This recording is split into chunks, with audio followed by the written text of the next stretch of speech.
समाज में जब कोई महापुरुष आता है जी वो हर वर्ग के, हर समाज के, हर जात के लोगों के लिए भलाई के लिए आता है बिल्कुल जी। जैसे मर्यादा पुरुषोत्तम, मतलब कहा गया है कि पुरुषों में सबसे उत्तम, ना तो ये कहा गया कि मर्यादा पुरुष हिंदू, मर्यादा पुरुष मुस्लिम, मर्यादा में पुरुषोत्तम मतलब दुनिया में सबसे, पुरुषों में सबसे उत्तम। इसी तरीके से लिए हमारे हुजूर सल्लल्लाहु अलैहि वसल्लम के लिए भी कहा गया है कि रहमतुल आलमीन, पूरी आलम के लिए रहमत बन के आए, उसमें किसी धर्म का नाम नहीं लिया गया।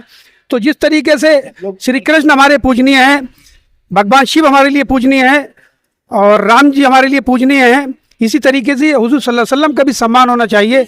अगर आप किसी धर्म के विशेष जात के ऊपर आप टारगेट करोगे तो उनकी भावनाओं को ठेस पहुंचेगी और जिससे दिल टूटेगा। कुछ लोगों को तो आप खुश कर सकते हो, मगर आजकल हर आदमी समझता है, हर इंसान जानता है कि तोड़ने की राजनीति हो रही है, जोड़ने की नहीं हो रही। हम कांग्रेसी इसीलिए इकट्ठा हुए हैं कि हर धर्म का सम्मान करें, हर धर्म को साथ लेके चले, तभी देश आगे बढ़ेगा, वरना टूट के बिगड़ जाएगा और सबका ही नुकसान है, किसी एक का नुकसान नहीं है। एक बार पूरा मामला बता दीजिए कि हुआ क्या है। रावतपुर की बात है ये, कानपुर की। वहां पर कुछ लोगों ने आई लव मोहम्मद का टैग लगाया था, तो ये तो आप भी समझते होंगे आई लव अगर मोहम्मद लिखा है तो वो गलत नहीं है, क्योंकि इसमें किसी के लिए गलत नहीं कहा जा रहा। क्योंकि जब एक महापुरुष आएगा वो सबके भले के लिए आता है, किसी एक के लिए नहीं आता, वो सबका भला करता है, चाहे वो हिंदू मुस्लिम सिख ईसाई कोई भी हो और किसी भी धर्म में भी वो आए। तो हम लोग ये चाहते हैं कि जब किसी को आप टारगेट कर रहे हो, मुस्लिम समुदाय के लोगों को आपने आई लव मोहम्मद लिखा, जैसे ये स्टिकर है, स्टिकर में आप देख सकते हो इसमें किसे ठेस पहुंच रही है, कौन ऐसा है जिसे ठेस पहुंच रही हो। इसमें कोई ऐसा वर्ड या ऐसा शब्द नहीं है जो किसी की भावनाओं को ठेस पहुंचाए।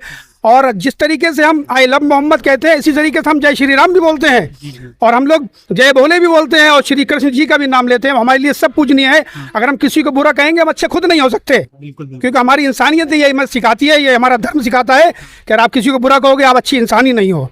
अच्छा इंसान वही है जो दूसरे के धर्म का सम्मान करे, उसका खुद सम्मान होगा, उस देश का सम्मान होगा और तभी सबको लेकर वो आगे बढ़ेगा, अदरवाइज कुछ सम्मान नहीं होगा। और सबको लेकर चलिए, यही हमारे आदरणीय राहुल गांधी जी चाहते हैं, हमारे इमरान प्रतापगढ़ी जी भी यही चाहते हैं। सबको आगे लेके चलो, सबको साथ लेके चलो, देश को आगे लेके चलो, देश का विकास करो।